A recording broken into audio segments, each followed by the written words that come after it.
భగవద్గీత మొదటి అధ్యాయం అర్జున విషాదగాథ. నేను చదువుతున్న పుస్తకం భగవద్గీత యథాతథము ఇస్కాన్ టెంపుల్‌లో తీసుకున్న పుస్తకమండి.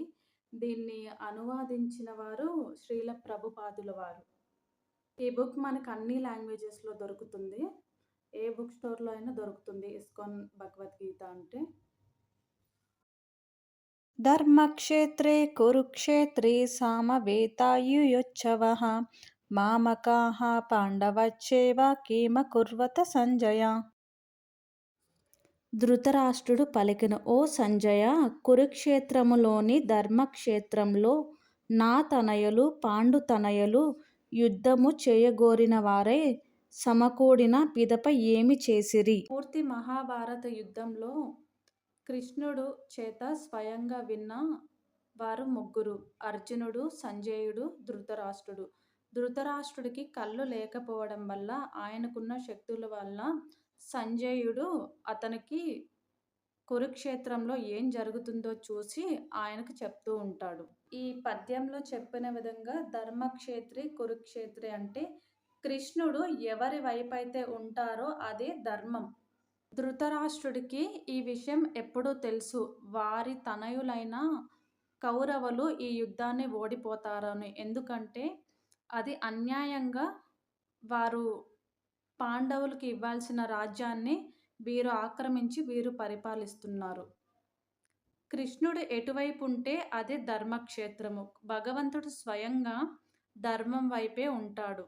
భగవంతుడు ఎక్కడ ఉంటే అదే ధర్మం. అందుకోసమే ధృతరాష్ట్రుడు సంజయునికి ఇలా అడుగుతున్నాడు: ఓ సంజయ, ధర్మక్షేత్రమైన కురుక్షేత్రంలో ఇప్పుడు ఏం జరుగుతుంది అని. ధృతరాష్ట్రుడికి తెలిసిన ఈ విషయాన్ని ఆయన ఈ యుద్ధాన్ని ఆపలేదు. వారి తనయులకు మాత్రమే తను సపోర్ట్ చేశాడు.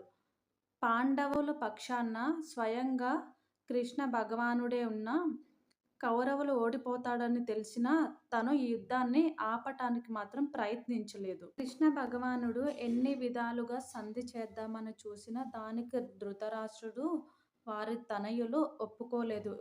మేమే సంపాదించుకోవాలి, మేమే అనుభవించాలి అన్న దురాశతో వారు ఈ యుద్ధానికి పాల్పడ్డారు. కానీ ధృతరాష్ట్రుడికి ఈ విషయం తెలుసు. కృష్ణ భగవానుడు ఎటువైపు ఉంటే అటువైపే ధర్మం గెలుస్తుంది. యుద్ధానికి ముందే కృష్ణుడు ఎంతగానో ప్రయత్నిస్తాడు ఇద్దరి మధ్య సంధి జరగాలని. కానీ దానికి కౌరవులు ఒప్పుకోరు.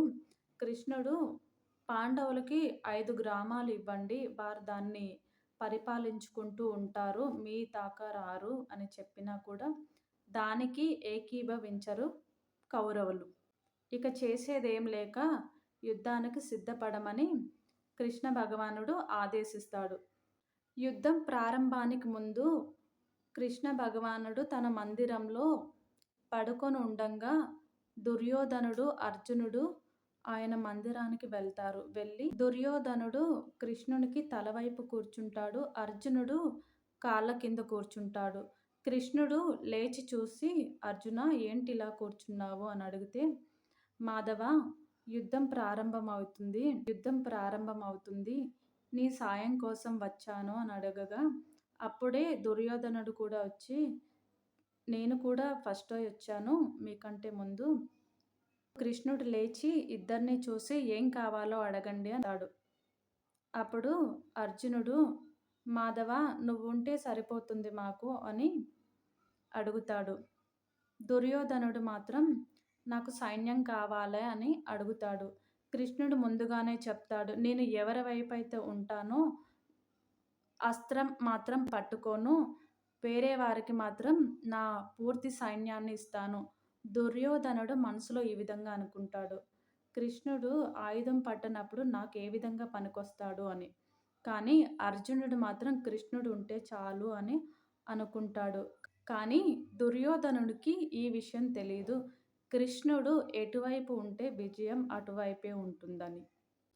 భగవంతుని శరణు కోరిన వారికి ఎప్పటికీ విఫలం అనేది ఉండదు. ధర్మంగా నడుచుకుంటే స్వయంగా భగవంతుడే మనతో ఉంటారు. అధర్మాన్ని మనం ఎప్పుడూ పాల్పడకూడదు.